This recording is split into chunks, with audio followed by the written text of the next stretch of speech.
A deeper look at the over-the-counter remedy. If I continued to use drugs, I would not be here today. For opioid overdose. The AP African Studies course that got blocked in Florida is rolling out changes. Plus, the sounds and sights of your favorite podcast. When you're able to see that person versus just hearing them, you get a better connection. These stories and more coming up on Newsbreak. Hello, South Florida. I'm Kenneth Bueno. I am Paloma Pimentel. Today is Wednesday, April 26, 2023. Live from the FIU Lee Kaplan School of Journalism and Media, this is SFMN Newsbreak. Deliverer danger. Residents in fear after an Uber Eats driver is randomly murdered while doing his job. New details this morning about the shocking murder of a food delivery driver, with authorities call demonic and horrific. As J.G. Burden from WFTS reports, it was last week in the town of Holiday, a suburb of Tampa. Hardworking and loving. That's how Randall Cook's wife and stepdaughter describe him.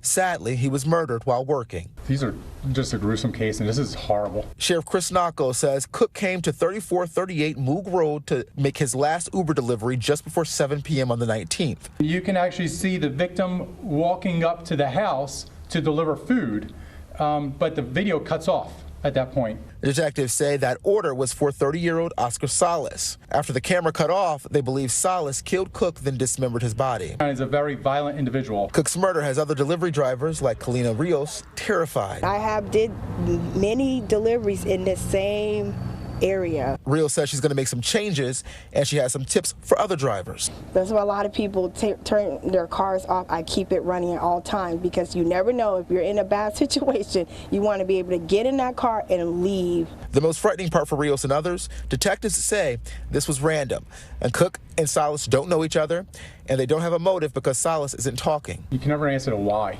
And that's what I feel horrible for the family for. Knuckles says there's surveillance video showing another man helping Salas carry trash bags with Cook's body parts in them out of the house. But they say that man didn't know what was in them. Salas moved here from Indiana back in January. He has a long criminal history and possible gang ties in Indiana, according to the sheriff. Investigators are also looking for the two people you see in these pictures. They're not sure who they are, but they were in this house, according to investigators, an hour before Cook was murdered. If anybody has any information, please come forward. As I said, you're not in trouble. We just need to keep building this case because we in Florida will bring justice for this family. That was WFTS's J.J. Burden. The suspect got out of prison in January after serving a 4-year sentence for assault and battery. A man in Lauderdale Lakes is being charged after a gun was found in his son's backpack at school. Yesterday morning, deputies were called to Park Lakes Elementary School after a gun was found in a second grader's backpack. Rashid Anderson is being charged with 1 count of unsafe storage of a firearm and a charge of disruption of a school function. Anderson says he accidentally put the gun in his son's bag. In vending machines around our nation's capital this morning, you can get an important medication which used to be available only with a prescription. Just last month, the FDA approved Narcan, an opioid overdose medication, to be sold over the counter. A special assignment report now from the network's Rachel Costa in D.C.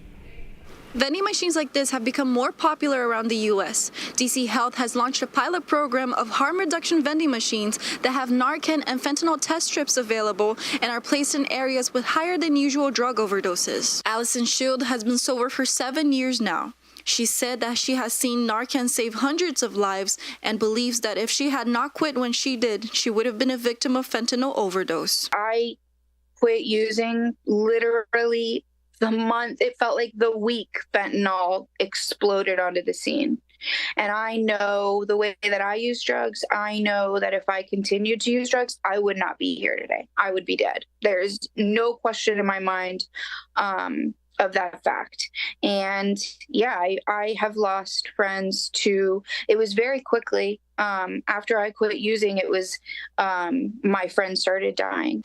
The National Institute of Health says that fentanyl distribution has increased in the last decade because of how cheap and strong it is. It has been mixed into or sold as other drugs, including heroin and cocaine. The Drug Enforcement Agency says a lethal dose is as little as 2 milligrams. I think that this decision by the FDA to create an over-the-counter Narcan is, very timely. You could argue overdue, but the FDA is very cautious. I think the idea, again, is access, access, access. Getting this life-saving product into the hands of all the people who could help is a no-brainer. According to a report by the chief medical examiner in D.C., there were 448 opioid-related deaths in 2022. 96% of fatal overdoses involved fentanyl or a fentanyl analog, and older African American residents were most affected. On the other hand, the Florida Department of Health reported over 6,000 opioid-related deaths. We're finding that it's all ages, but it's trending downwards now because of social media and kids thinking that they're getting something on social media. You know, they're purchasing a Xanax or an Adderall or an Oxy on social media, and it's actually fentanyl. Project Opioid South Florida encourages people to carry the nasal spray with them at all times, and to make sure it's accessible to the community, they created a program to get free Narcan to Florida residents. Reporting for the South Florida Media Network, I'm Rachel Costa from Washington, D.C. Florida Surgeon General is accused in a published report of altering a COVID-19 vaccine analysis to suggest it posed a higher health risk for men. According to Politico, Dr. Joseph Ladapo was found to have altered an 8-page analysis report by the Florida Department of Health last year.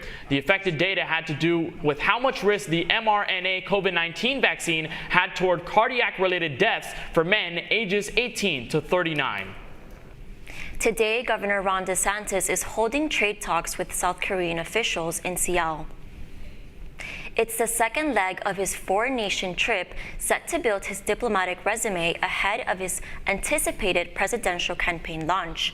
DeSantis met with South Korean Prime Minister Han Duck, with both officials calling for stronger cooperation in space and aviation industries. DeSantis started his trip in Japan on Monday. His presidential announcement is expected sometime next month. The same AP course that faced criticism from Governor DeSantis is expecting changes this morning. The College Board announced yesterday that changes will be made on the African American course in the coming months. Florida's Department of Education rejected the pilot version, saying that it lacks educational value and violates the law that bans teaching about critical race theory. The Marlins have won their last 4 series, but for that streak to continue, they need a win in their last night in Atlanta. That's still ahead, and so is this story. I like to call that innovation and change. So if we don't innovate, we don't move forward. Podcast popularity soars, but new trends are taking it to another level. We'll be back in just 2 minutes. Last week, Brandon met a girl on a dating app. One day after work, he finally found the courage to ask her out. No answer. He started to panic. Was he being too pushy? Maybe it was too... Hey, sorry I didn't respond. I was driving. I would love to go on a date. How does tonight sound? Brandon tried to play it cool, but inside he knew. A girl so smart, so responsible. She must be a keeper.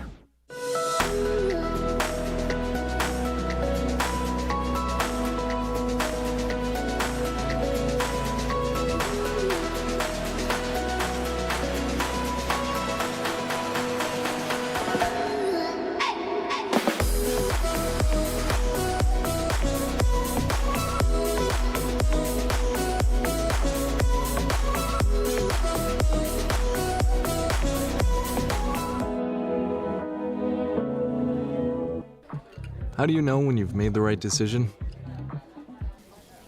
It's the feeling you get in your gut. The one that tells you what's right or wrong.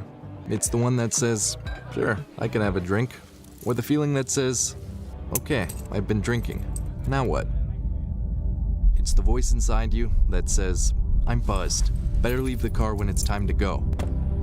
Plan ahead. Catch a sober ride. Buzz driving is drunk driving.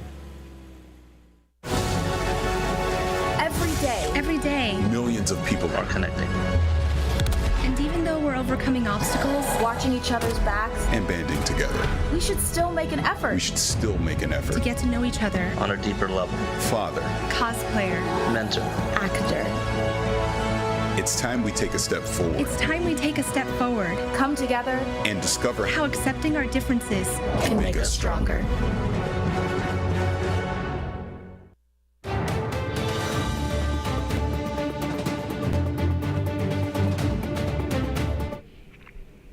Podcast popularity is evolving and video is coming along with it. By offering podcasts in both the audio-only and audio with video formats, producers hope to reach an even wider audience. And as the network's Nicole Swed reports, the platforms that manage podcasts have adapted to the trend. Podcasters not only want you to listen, now they want you to watch too, as the medium, which was initially only intended to be audio-based, now thrives in video. Let's check it out. With video podcasting's momentous rise online, a growing majority of podcast consumers now prefer to watch their favorite podcasters rather than just listen to them. Podcast really started off as audio, but visual has really taken over. People are more engaged when they're also watching and listening versus just listening to audio. I think it's just a way that we've been nurtured and accustomed to. I think people are looking all the time on streaming anywhere, tablets, phones, computers, your own TV screen. So it's easier, I think, to engage visually than it is to just have to sit there and listen to audio unless you're in the car. According to the Morning Consult survey, 46% of podcast consumers prefer video podcasts, and 42% say they rather listen without a video. I believe that people prefer video podcasts versus just audio podcasts because it allows that audience or that individual a deeper connection with the podcast host. As humans, we always like to hang out with people that look like us and sound like us and dress like us. And when you're able to see that person versus just hearing them, you get a better connection. Numerous audio platforms such as Spotify and Apple Podcasts have now implemented video on their platforms to stay on trend and offer consumers the content they prefer. I like to call that innovation and change. So if we don't innovate, we don't move forward. We've seen the demise of a lot of different brands when they don't evolve with the changing times. So if these platforms that have really become the go-to places do not evolve and offer that as well, then they tend to, fall behind and become stall and stagnant. Many consumers are also happy to see more platforms including video podcasts, as it allows them to connect more with the podcasters. I think that platforms such as Spotify implementing video-based content is, very beneficial not only to the user but the consumer, as at the end of the day, especially for me being a automotive enthusiast, it's better for me to see content rather than just hear it. As podcasts grow more every day, podcasters are looking forward to provide their audience with more engaging and visual content. This is Nicole Swed reporting for South Florida Media Network. See you next time. The Marlins playing the second of 4 games in Atlanta against the first place Braves. Tied 2-2 in the early innings, the Fish hoped to keep it close, but the Braves powered through for the 7-4 win. The Marlins, as a result, fall back to a .500 record, and the same 2 teams will play tonight at 7:20 p.m. You're watching SFMN Newsbreak. We'll be coming right back.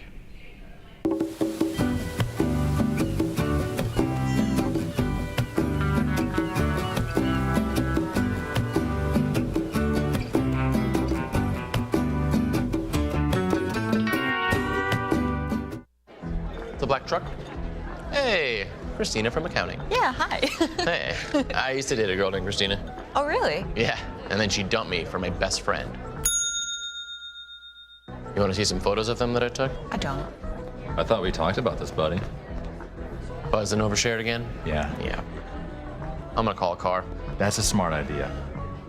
So yeah, I know, that's why I did it. Hey, you're gonna get back to the top of the mountain.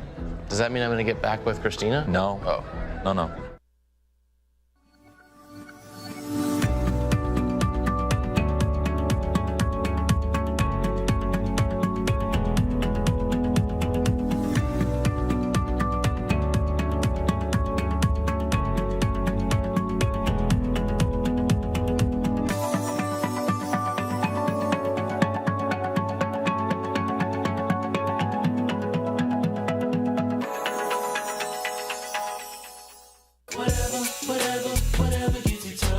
There are a lot of ways to reach out to a friend about their mental health.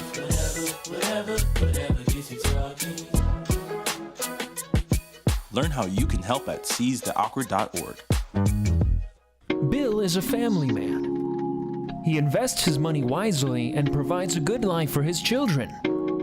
Just one problem. He often opens emails from senders he doesn't know, and his computer is not password protected. One day, Bill checked his bank account and 94% of malware attacks originate from emails. Don't be like Bill. Take your cybersecurity seriously.